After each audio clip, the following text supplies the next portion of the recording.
Okay, well, welcome everybody. Good to see you again. Thanks very much for coming along. Um, this will be the last session for a while that we have on AI, by the way, because I think you're probably all AI'd out by now. We've given it Yes. a pretty good go, but Thomas has done some really exciting work, which we didn't want to miss. So I'm going to hand over to Thomas just in just a minute. I take over. So good to see you. A lot of familiar faces here and names and so on. Um, yeah, Did you did you lose me for a minute? Sorry about yes, we did. Yeah. that. Okay, I got a little tricky bandwidth problem, but I'm back. Thomas, why don't I simply hand over to you? Could say a little bit about yourself and what got you interested in AI and Claude specifically? Mhm. Yes, thank you. Just sharing screen here. So a little bit about my background. I have a doctorate in economic geography, very strange for doing what I'm doing now. I've been associate professor and senior lecturer in work science at the Gothenburg University, which I left 2 years ago. I have been involved in research and teaching, studying adult development since the mid 1980s. I was a co-founder with Jonathan, who is here with of the Integral Review, so been active in that way as well. I spend most of my time, since quite a long time, with issues dealing with conflict management. I'm training organizational consultants and HR specialists and other people in conflict management methodology. I've also been interested in various kinds of spirituality since also the mid 1980s, mainly Buddhism, but also a lot of other traditions. And they have influenced my way of thinking about consciousness and consciousness development, adult development to a considerable extent. And lastly, what I thought might be relevant, because I'm going to talk about it a little bit later on, is that I got asked to be the lead analyst in the first phase of the development of the Inner Development Goals framework, now remained in the development guide, which also Christian has been very much involved with for a period. So I'll explain a little bit about that later, because I have used AI in relation to this framework uh, for gaining a kind of perspective on it. So we'll talk about perspective awareness and perspective skills. And Christian had a seminar on a webinar on perspective some time ago here. I listened to it as well.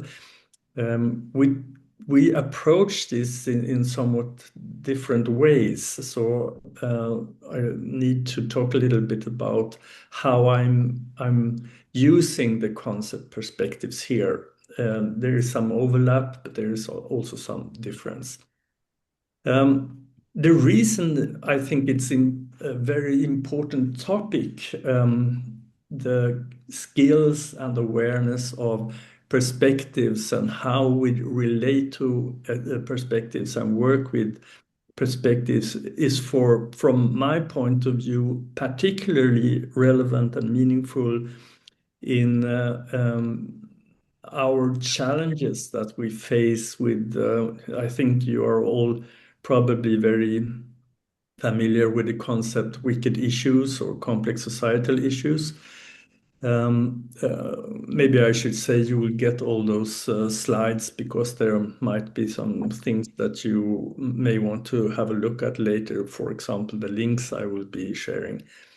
So I will not spend a lot of time talking about the nature of wicked issues, just point to maybe the first three bullet points here that complex societal issues, such as those enumerated in the UN's um,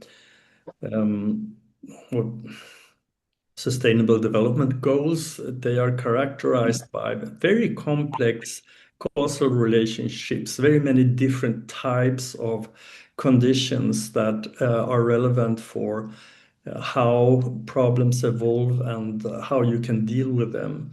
And because of this complexity, there is also room for a lot of perspectives, and many of those perspectives are very, very well grounded people who are very competent in their fields, but the issues are of a nature where no single perspective is enough for understanding and deal with them. So, in order to somehow skillfully manage those wicked issues, we really need to be able to draw on different perspectives. And I think some of you are probably familiar with the concept monological rationality, which Ken Wilber had used a lot, building on Jürgen Habermas, who died recently. And I think it's a very good concept. Monological rationality is characterized by people who reason rationally. They have good reasons, they have valid ways of understanding things and so on, but they use only one perspective. They are monological. And that's the background for talking about perspectives and perspective awareness and perspective skills. So when I talk about perspectives here, perspective is a word that can be given very many different kinds of meanings. But here I use the concept perspectives to talk about or to mean, to imply durable systems of assumptions, convictions, values, concepts, interpretation, habits, and so on. And one of those types of perspectives I'm going to refer to later on can be called social ontologies. There are different kinds of perspectives referring to maybe unexamined notions about what is a society, how does it work, what are its components, and how can we influence societal processes. So I'm going to talk quite a lot about that later on. There are lots of concepts that somehow try to formulate something about meaning-making systems. They overlap to some extent, but they are also somehow different in focus and different in meaning. Discourses, for example, is more related to things that can be put into language and language systems, whereas some other ways of talking about meaning-making systems are broader in nature and maybe refer to collective worldviews, for example, or in more individual frames of reference and action logic and so on. So this is a slide I use quite often when I want to get people to get a glimpse of what is perspective awareness. And you can understand a little bit about the different what perspectives are by looking at the contrasts. So here we talk about perspectives about complex issues such as societal processes and strategies and policies and problems of different kind. So I usually go through this slide quite extensively and say that perspectives are different in terms of what they have in focus, what is figure and ground, what they are foregrounding and backgrounding. So different perspectives, for example, political ideologies or political meaning making is not necessarily so that they are completely opposed to each other, but they have different focus. So different problems, issues, values, interests are prioritized. And that means that other problems, issues, interests, and values get into the background or the periphery. So what is most important is one of the differences between perspectives. We can also see that depending on the assumptions and feelings about what is important also has consequences for how you relate to facts and arguments. And I think that's very important to point out to people because uh, some people believe that if you only educate people about facts about different things, they will realize what is important and what we need to do and so on. But there is, of course, interpretive processes where you assign different importance to the same kind of facts. So you don't get convinced with just learning about the factual data and matters and so on. And maybe the most important things in understanding perspectives about societal issues is that people have different kinds of assumptions about causal relationships. And because those wicked issues are so complex, you can focus on certain types of causal relationships and feel that they are valid, while you may be ignoring other kinds of causal relationships that may also be important for the same matter. And this leads further to people having different theories of change. We will come back to that a little bit later. Assumptions about the mechanisms that you can put into action in order to achieve some kind of desired outcome. So I think maybe this gives a kind of understanding how I use the concept perspectives in this particular context. And we can go on and somehow a little bit define a concept that I'm very fond of, perspective awareness. So perspective awareness means that you are aware and you can take your perspective and the perspective of others as objects of awareness and reflection. You can see the patterns, you can understand perspectives as systems. And in terms of the model of hierarchical complexity, I would say that this is a meta-systematic cognition applied to meaning-making systems. You can have meta-systematic cognition about the physical world and so on, but here it means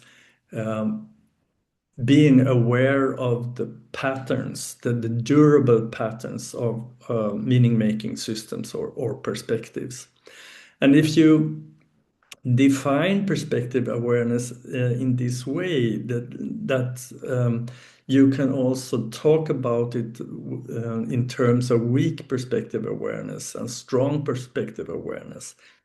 I'm sure quite a few of you are aware of different theoretical frameworks talking about this. For example, one of my favorites, Diana Kuhn, who has spent decades and decades on researching on how people develop their understanding of how the world works and also the theories about reflective judgment, King and Kitchener. They talk about this in different terms, but they mean the same thing and also come to the same conclusion that some adults are not really aware of their own interpretive processes. They don't notice that there is a pattern to how they perceive things, what kind of information they find relevant, and what their assumptions are, and so on. They believe that they see the world precisely as the world is, and don't reflect on the fact that you can see things in different ways depending on from where you're seeing it, or with what kind of meaning-making systems you are perceiving and interpreting the world.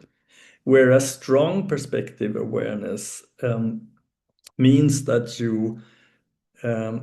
this is something that is present to you. You have some kind of feeling for the strengths and weaknesses and blind spots of your own perspective, your own meaning-making system, and you realize that there are things that your perspective doesn't allow you to see, and that you therefore ought to be very interested in learning from people who see the world with other spectacles, with other filters, and with other starting points, and so on.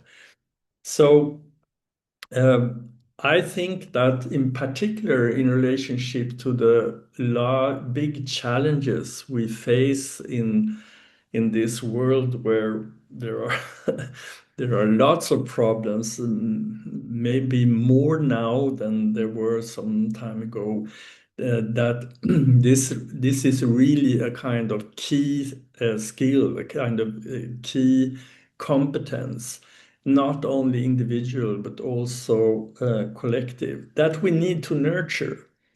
And that's where we start to approach AI and the usefulness of AI in scaffolding and strengthening perspective awareness and perspective skills. So these are some of the skills you can talk about from this angle. Being able to take perspectives as objects of awareness, profile the strengths and weaknesses of one's own and others' perspectives, and start to work with it, to use the contrast effect between different kinds of perspectives to learn more about what are we not seeing in our camp, what possibilities are we not aware of, how do we need to modify our strategies and measures and theories of change and so on, by learning from the tensions between different kinds of perspectives. So what I'm going to do now, after this somehow introduction, is that I want to give you 3 examples of how I have been using generative AI for scaffolding perspective skills, my own perspective skills, and those of others.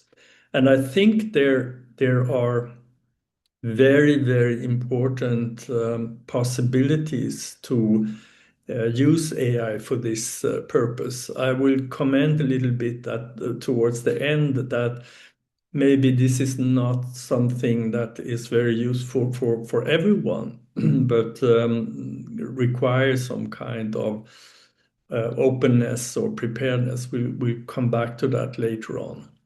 So I will talk about 3 examples, and if you have questions and so on, write them in the chat. I think maybe it's better that I do this kind of presentation and we have some discussion afterwards. I'm very interested in hearing about your thoughts and comments and reflections and so on. So the first example I want to use is related to the Inner Development Guide or Inner Development Goals framework. So some of you know what it is, and some maybe not so much. The Inner Development Goals framework or guide, which is called now since last autumn, is an effort to create a kind of language for talking about skills and competencies Um, a lot of adult development perspectives and frameworks have flowed into the formulation of this inner development guide. And the background is that um, the background is that a group of people started off in Sweden, but built a large network. I'll not tell you the complicated story about this initiative, but the starting point was a kind of conviction or realization that we know a lot about the big problems of the world. Such, for example, they are formulated in the 17 Sustainable Development Goals of the UN Agenda 2030. We know a lot about those problems. We also know a lot about, or have a lot of knowledge about, what we ought to do about those problems. But we are not doing enough. We are not making enough progress, and people are suffering from the effects of our inability to really put that knowledge to effective use. And the starting point for the inner development guide framework was the idea that we have invested a lot of resources and time and competence in looking at the problems out there, but we have not invested nearly enough in order to develop our capacities to deal with complex issues. So the idea with the inner development guide is to try to draw attention to what is it that we need to train, to develop, to nurture in order to develop this capacity for dealing with complexity and really big challenges. And of course, I will not go through this and explain a lot about it. I'll just give you a kind of impression about here is a collection of 25 different skills and qualities that a lot of people believe are important. And if you want to understand a little bit more about it, pardon? I'll give you links where you can read a little bit more about this.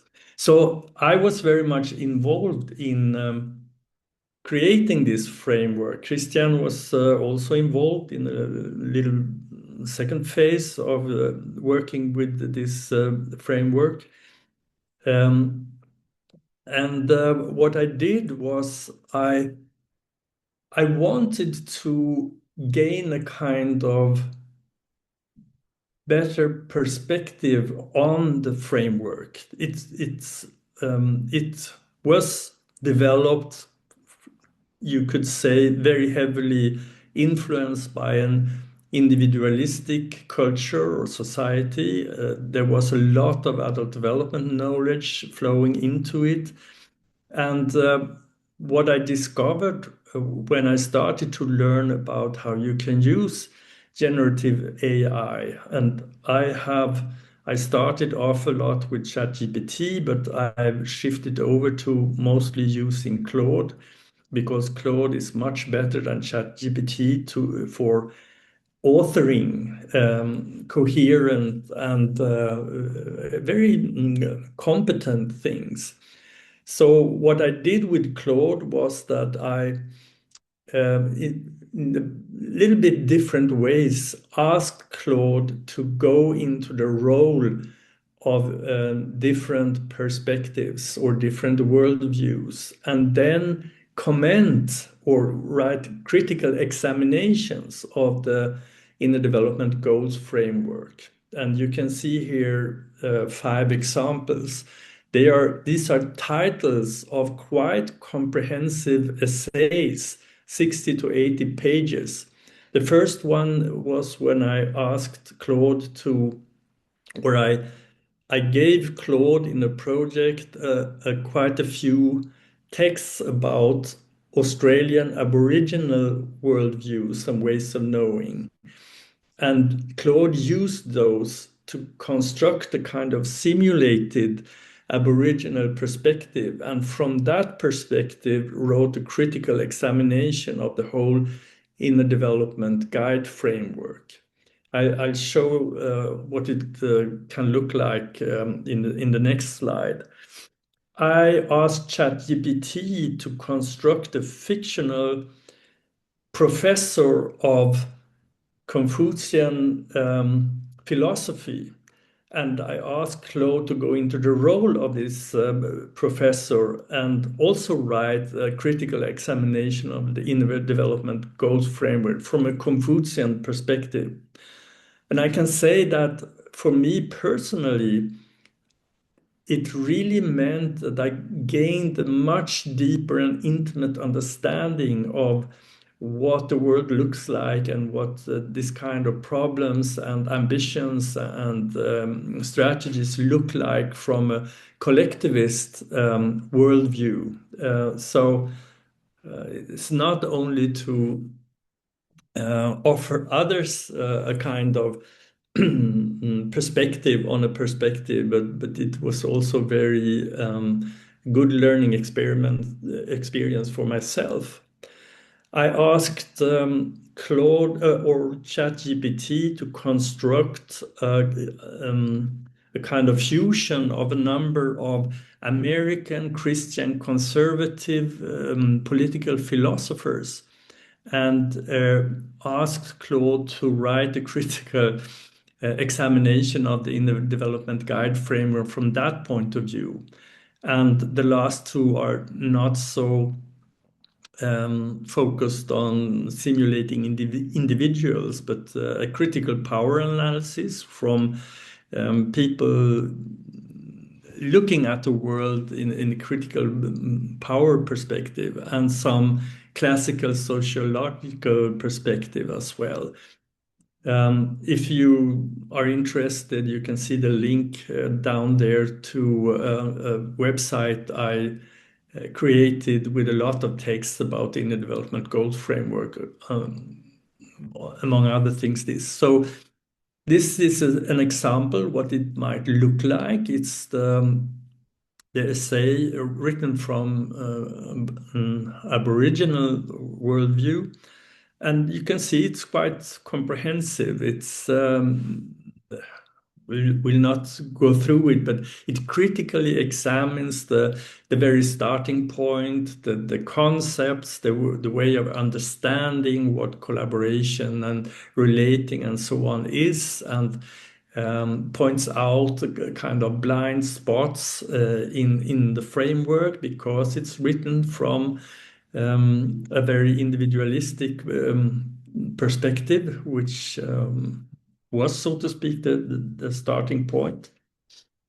So I found this very, very strongly supportive of perspective awareness. You can understand the nature of a quite dissimilar perspective from your own, but you can also use it for mirroring your own taken for granted assumptions and ways of reasoning and so on. So I got more acutely aware of how strongly I have been formed by growing up in Sweden in a secular society, in a quite individualistic society, and also my own strong grounding and interest in adult development perspectives, which then gets put into perspective, for example, by the sociological views, which I know a little bit about, but not so deeply, which that I did here. So next example, which is maybe a little bit more advanced, I think that the concept of social ontology is quite useful to operate with. So there are a lot of different social ontologies, assumptions about what is a society, what is it made of, how does it operate, how does it change, and when I started thinking about that, I had a dialogue with both ChatGPT and Claude to define and describe very rich descriptions, and we ended up with 19 generic social ontologies. And I created a kind of master file describing those 19 ontologies, where each of the 19 is described in terms of the assumptions or the conception. What is a society? What theories of change are typical for this social ontology, depending on what components attention is directed towards, what kind of typical policies, measures, and practices are advocated from each of those social ontologies, what values and desired outcomes are typical, and what blind spots do they have. So the first half of this master file, you will have a link if you want to have a look at it, you can download it. And the second part is a very large number of typical measures, strategies, practices that stem from these basic assumptions of how a society operates. So if you just want to have a look at what it could be like, here's an overview of those 19 social ontologies. Person-centered too, where our perspective is the psychological developmental, which many of us are very familiar with and maybe embedded in. Power-centered ontologies, relation-centered ontologies, systems and network-centered ontologies, rule and structure-centered ontologies, meaning and identity-centered ontologies, practice and order-centered ontologies, and what Claude eventually called beyond human ontologies, with more of a kind of ecological or ecosystem perspective beyond the human side. So when you have such a master file describing those ontologies, you can do a lot of very interesting things. I have, for example, used the project in Claude, where this file is uploaded, to ask Claude to draw on those 19 social ontologies and create or draft integrative strategies for particular complex issues. I tried it out with developing a kind of national Swedish strategy against deadly violence against women. I have been working before on the very interesting conflicts in the Swedish society about the wolves, carnivore management. So I had Claude sketch a kind of national conflict prevention strategy, long-term strategy for managing those conflicts. I have asked Claude to write strategies about reducing gang criminality in suburbs, for example, in Gothenburg, where I live.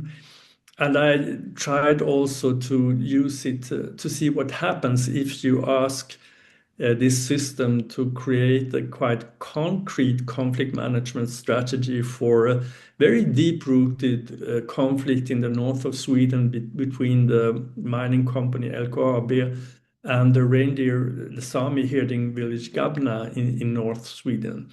Very interesting. So you can then use this to make also, for example, profiles. You can ask it to analyze the policies of a particular movement or political party and so on, and you can get a profile. What kind of social ontology are represented, and what is absent from those strategies? And that's, of course, the basis for seeing what might be added or adapted when you take into account very different assumptions about how a society works and so on. So that was the second example of what I've been doing. The third example is that I started a couple of months ago a book project together with Claude. And this book is so far only in Swedish, but the English title would be Growing Out of Populism, The Crisis of Democracy and the Path to Robust Societal Culture. And my own starting point was very much that I think that the populism that is on the advance in many parts of the world, not least in Europe and in my own country, I th- I feel that adult development frameworks and perspectives have a lot of explanatory power in order to understand what makes people what attracts people with those populist and primarily right-hand populist movements and parties. So I started out a dialogue with Claude about writing a book about this using developmental psychology as a kind of core. But then I started um, to use Claude to enrich this first draft of the book in various ways. So one way was to make this kind of ontology profiling, to use this master file with 19 social ontologies and look at what is missing and what I can also ask Claude to make suggestions about what perspectives or ontologies could be relevant in order to write a really good book about populism and how to deal with populism as a societal issue or problem. I also asked both ChatGPT and Claude to take the role of both different individuals, theorists and scholars and so on, and also knowledge fields. So of course I learned a lot about populism research, which I haven't spent much time with in the old-fashioned way, but asked the AI systems to summarize and so on. I asked them to use interpersonal neurobiology as a perspective, trauma research. And one thing I did was that I thought that maybe I am not finding the scholars or perspectives that would be relevant. So I asked ChatGPT to suggest I uploaded a preliminary draft and asked ChatGPT to suggest 10 scholars that might have interesting perspectives. And not all of them were relevant, I found, but some of them were very useful. For example, Martha Nussbaum, who is an American philosopher about emotions. Hartmut Rosa, who has written about resonance in a very interesting way. Dave Snowden was someone I was familiar with and made use of in order to write one very important chapter in this book by, so to say, simulating Dave Snowden's perspective and framework on how to work with change. I asked Claude to take the role of Jürgen Habermas, Ken Wilber, Daniel Schmachtenberger, Jordan Peterson, and a number of other people. Some of those suggestions were very useful, some not so much. So, of course, I'm the judge of what I find relevant and so on.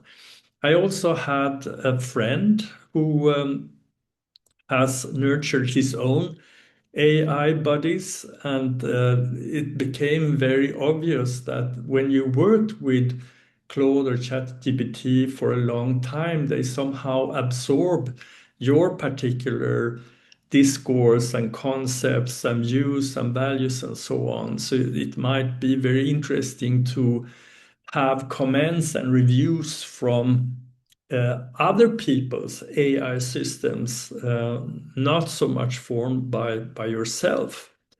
So I worked with this book in 9 major revision rounds. Not talk about the actual process there, but when I was more or less finished, I made this kind of profile of the book in terms of those 19 social ontologies. And you can see that some of them are very strongly represented in the book and some not so much.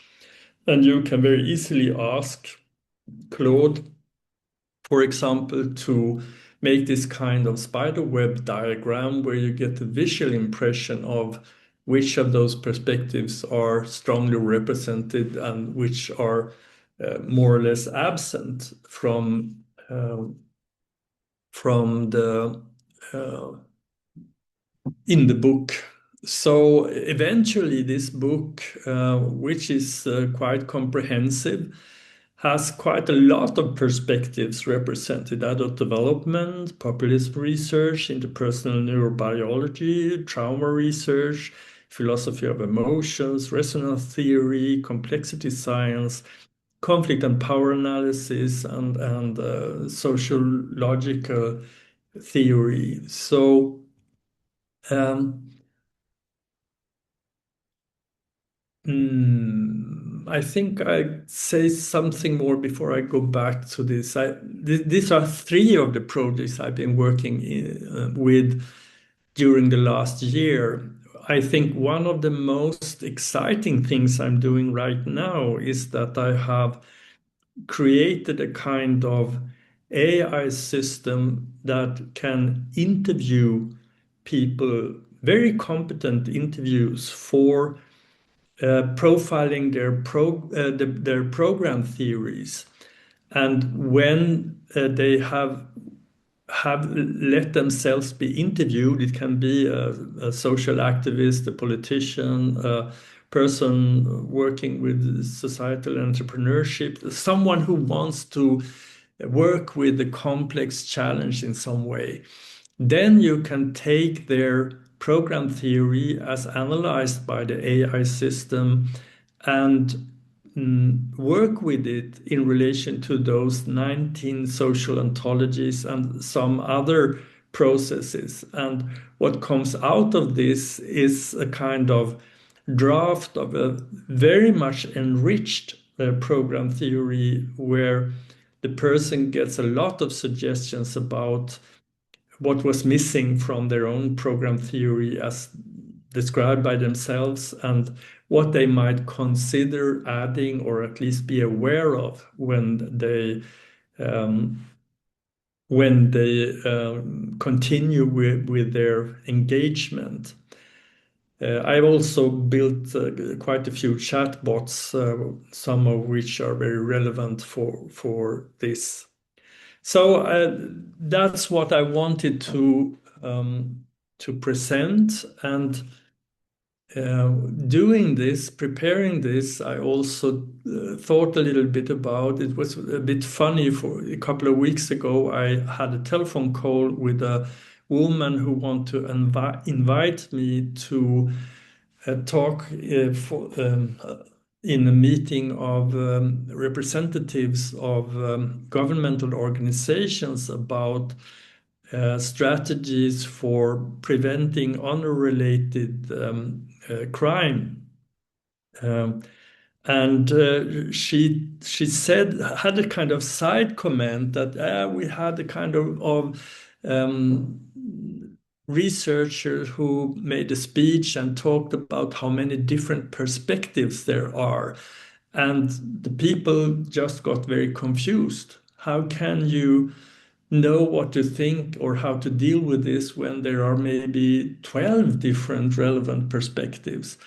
So scaffolding perspective awareness is very, I think, fruitful and productive for people who are close to or in early phases of what some of us call post-conventional meaning making, or people who are firmly anchored in post-conventional meaning making and really are engaged with working with complex issues. But for people who are not at all open to or have some kind of skill in cognitively orienting themselves among a multitude of perspectives, this may perhaps not be so very helpful.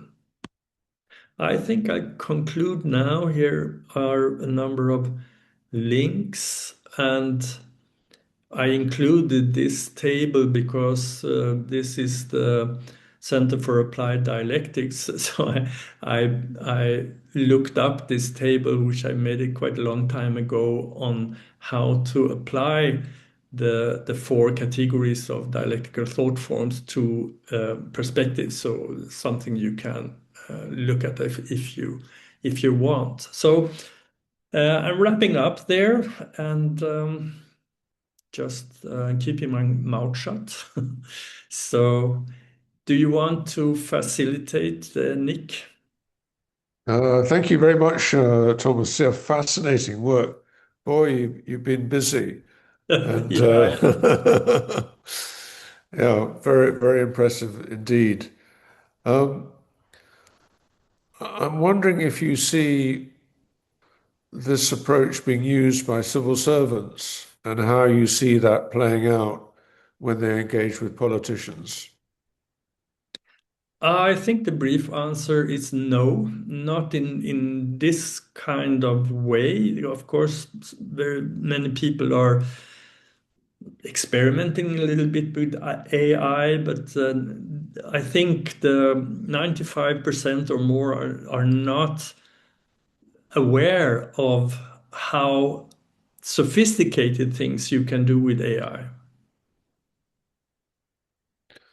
Yeah, the tension I imagine is that politicians are concerned with the perspective of uh, their electorate, their voters, which will presumably be relatively narrow or weak, and the civil servant who builds a sophisticated program um, trying to address some kind of social issue then gets told that a lot of it isn't allowable or isn't runs against what a politician's mandate is from his or her electorate. Yeah, that's a problem with the multi-party democratic system. If you want to get elected, you have to have a distinct political program, and then you are almost programmed to use monological rationality in order to have this kind of profile. But my main experience when I talk with people is that they simply are too busy to really spend time with doing this kind of work. And those who are interested get very little traction and response from those who are in power. That could be another challenge to ask for Claude's help on. Does anybody have any questions that they would like to put to Thomas? Jonas is writing here, what are the most important limitations you encountered in AI ability to use perspectives? Um, Well, of course, you need to check whether what it comes up with is meaningful and sometimes accurate. I mean, when you use AI to simulate meaning-making systems, you're mostly interested in getting a kind of alternative point of view. So it's not so important with the correctness. So when I ask Claude to impersonate Jürgen Habermas, I'm not sure that Jürgen Habermas would feel that, yes, this is a fair representation of how I would think about this. but it can be very meaningless nevertheless, because it gives me a kind of contrasting perspectives and points to things that I maybe didn't think about and so on. It's more difficult if you, as I did in this book project, want to get a kind of overview of contemporary populism research. Then I have to go to the sources and really check, are those summaries actually accurate in relation to what those researchers actually said? But when you have the references, it's not so very difficult to do that. So that's the kind you have to be very much aware, and I'm sure you're all aware that about the problem with hallucinations. I think the first thing I ever did when I started to use ChatGPT more than a year ago, it's maybe longer ago, is of course that I asked ChatGPT to what it knew about a Swedish researcher named Thomas Jordan. And it told me that Thomas Jordan is a professor of literature at Stockholm University, and it listed three of his prominent texts or articles. And I checked out, and two of those articles actually exist, but they were written by other people. And a literature professor named Thomas Jordan never existed at Stockholm University. So, of course, you have to be careful. But that was some time ago. They have been getting better.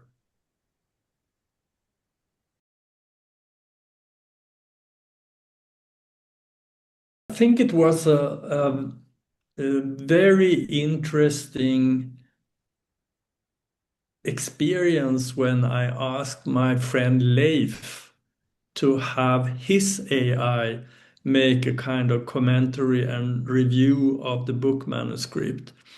And the response and the commentary was chock full of Leif's own values and ideas and concept that he's working with. So I, of course, realized that I am training Claude to be a kind of colleague with me. And that means also that uh, maybe I don't get as much contrasting feedback and response that I may get when I have other people's AI to give those kinds of comments. But I think that I don't know how much you have been actually having conversations and dialogues with Claude or ChatGPT, but if you do it for a longer time, um, how can I say this? It's very hard to see a kind of difference in having a conversation with Claude than with a real, very knowledgeable person and reflective person. It's the qualities are very, very consciousness-like. So over time, you really start to treat your AI colleagues as any colleague. You have conversations, you ask questions, you quarrel with them, and so on and so on. Was that the kind of thing you? Of course, I have uploaded a lot of my own material and texts and compilations and so on over time. So I got a question the other day here when I mentioned the chatbots I've made that, okay, what's the difference in the answers you get from general ChatGPT and the chatbot? There's a large difference because the chatbots I have created are they have a knowledge basis that I provided, and they have instruction how they behave that makes a huge difference in their competence in making or coming up with relevant responses to the issues that people bring to them. Yeah, it's so much to say about this. Christian is writing here, I recall that you sent me 100 page essays on the IDGs from an ego development perspective, written by Claude and checked by you. Uh, I read more closely the 7 pages that were about perspective taking and found it enriching my understanding. I was pretty impressed. Yeah, I'm also very impressed. You know, So, I've not finished the project yet, but I'm quite far along writing my own book or my and Claude's book about the ego development frameworks. And I think it's going to be a very good one. But it's depends also on my 40 years of background in this field. So I have provided very much digested and curated material for Claude to work with. Thomas, can I ask you and Christian if you're planning to revise the IgG framework in the light of all the work you've done? It's not up to me, fortunately.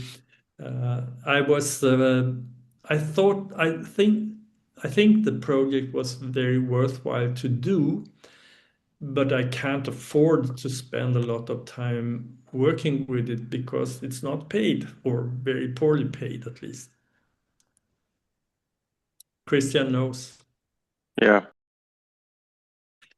I'm certainly not an expert in that sense, but it sounds like a very bad idea from my point of view.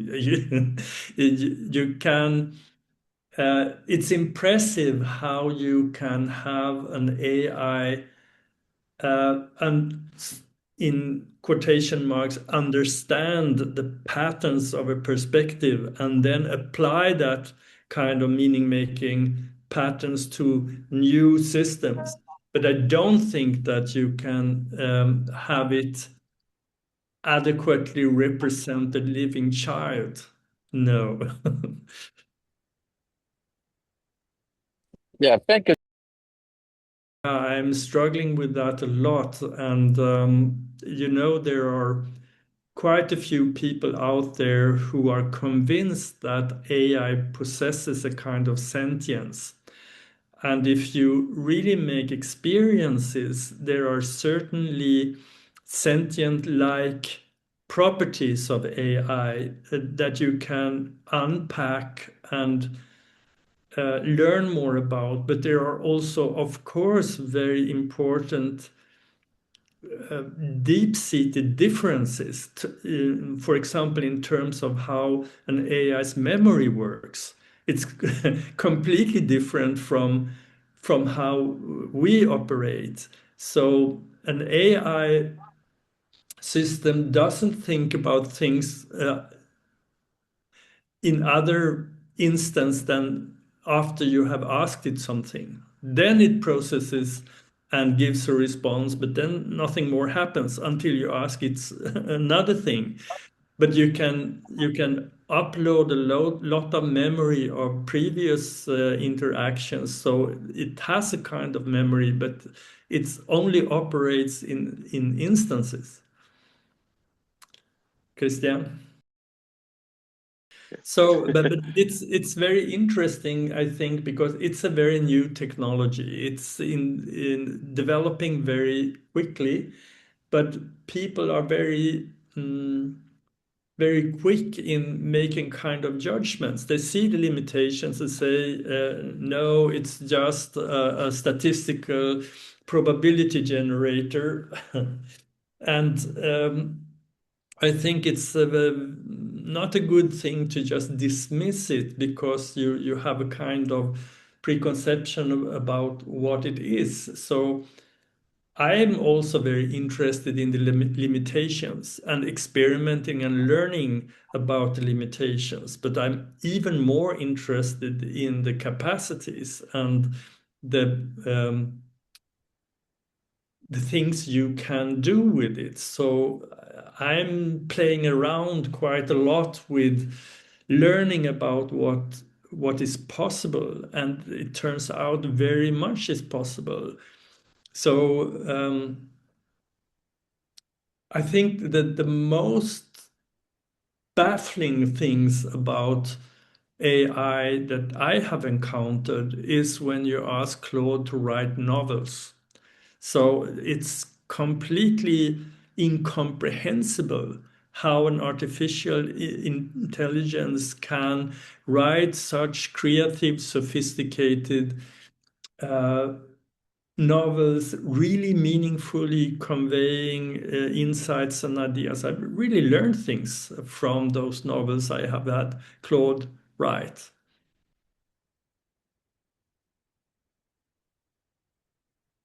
And I'm scared. I'm scared how this technology will be used by destructive forces. Yeah, It's sure. really scary because it's a they are. Thomas, can I ask, has your own sense of what is true and how you discover truth changed dramatically through all these experiments you've been conducting? Are you asking if it has changed my conception of truth, or what's your Yeah, question? and your perception of what in fact is true. Not really, because that's not what I've been using AI for. It doesn't have so much to do with what is true and what is not true. It has more to do with different patterns of meaning making. And then, if you want really to um, test validity of validity claims, facts, and firm conclusions, and so on, that's not what I've been using AI for.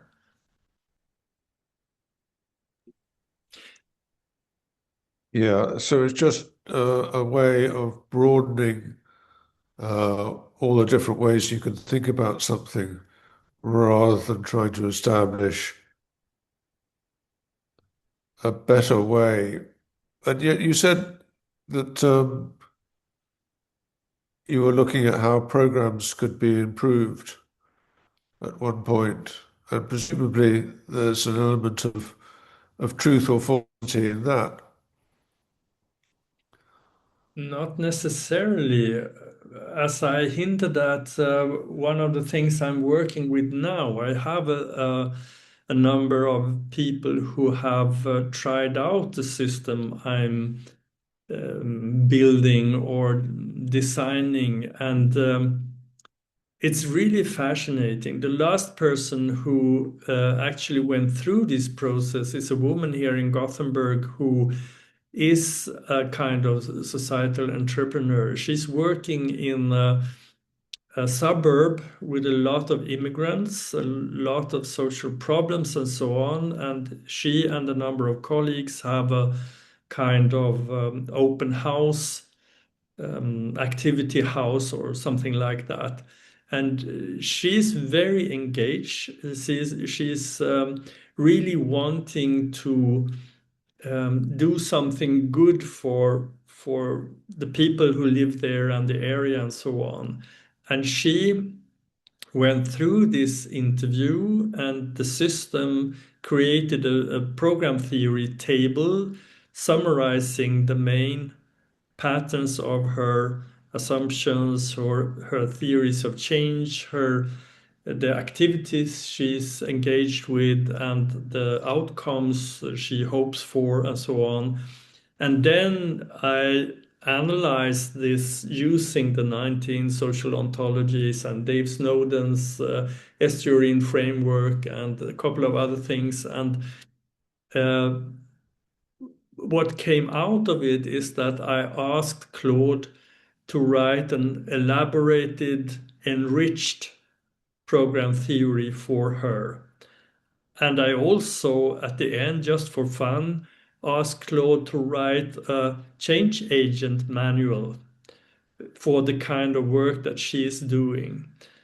And she hasn't had time to really respond yet. So I have a meeting with her in a week or two when she had really pondered what she got there. But when I look at it, I see that I can't think other than that she will find this very, very useful in developing and a more comprehensive, more integrative strategy for the kind of ambitions she has in this kind of work.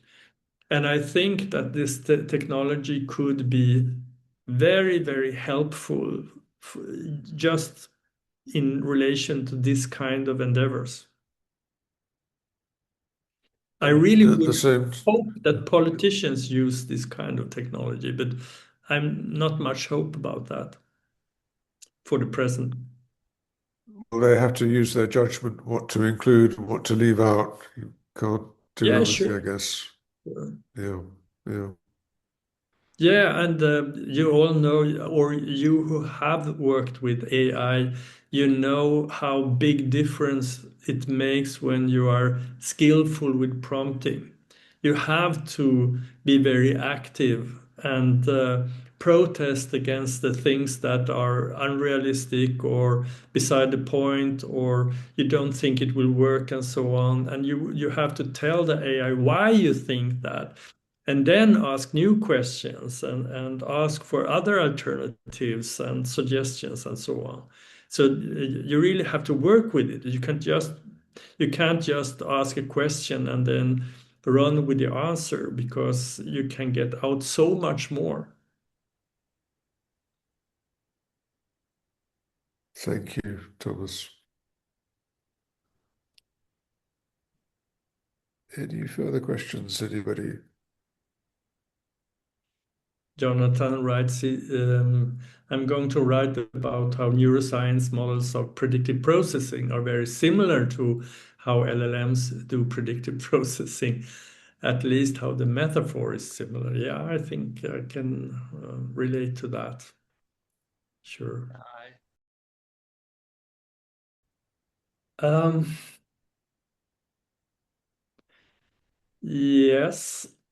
Actually, I felt a while ago that there is something has evolved that is a bit like a kind of cognitive symbiosis, where you have so much back and forth interaction that it becomes one process. Uh, so it's very hard to discern what is something that comes from the AI and what is coming from me. It's a shared process where it goes back and forth so much that it's it's not possible to separate Thomas, anymore. will you let us know when you're going to publish your book Which one? on adult development? Yeah, I tell you when it's finished. I have a lot of text, but I really have to do some kind of very thorough editing and scrutinizing before it's finished. But I have a couple of book projects that come before that, maybe. I don't know if it was visible here on the slides, but I have a book project that's almost finished with the title How to Save the World. And it's about the social ontologies and how you can gain a more, or take your own thinking about how to be a kind of contributor to a better world as object, and maybe see the patterns of how you approach this endeavor. Sounds very interesting. Um, I'm sure people would like copies of your slides. You mentioned that earlier on.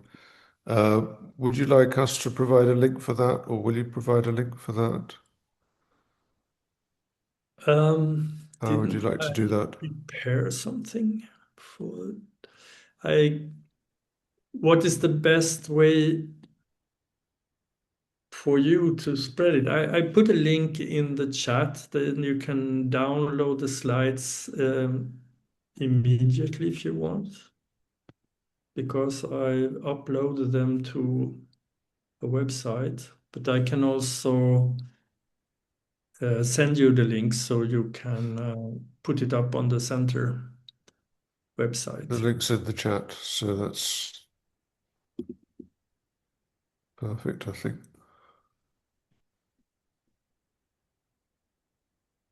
So, okay, Okay, seems we are about to finish. I think so. Well, look, thank you very much, Thomas. That was fascinating, and I'm amazed at the amount of work that you've done with Claude and ChatGPT, and can't wait to explore your website a little bit further. So, thank you very, very much. Thank you all for attending. Just like to say that on our next session, we'll be turning to kind of perhaps more practical matters, taking a break from AI, but Ursula Clydier and I will lead a session on applying dialectics when coaching individuals and when coaching teams and when applying supervision to coaches. So hopefully that will be of interest to those of you who are active coaching. And that will be on April 28th at usual time of 7 p.m. CET. So until then, everybody, thank you so much for coming. Thank you, Thomas. Thank you for Wonderful being here. session.